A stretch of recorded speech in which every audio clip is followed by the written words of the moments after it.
ॐ ध्यायेत् कालीं महामायां त्रिनेत्रां बहुरूपिणीं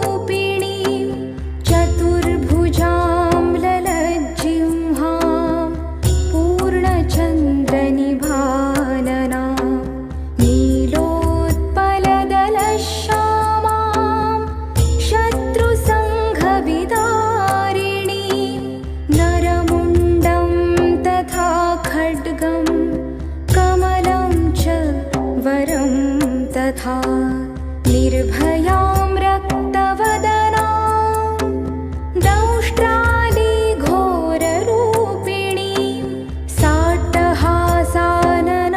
देवीं सर्वदां च दिगम्बरीं शवासनस्थितां कालीं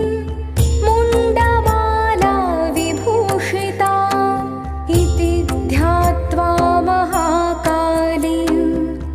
ततस्तु कवचं पठेत्।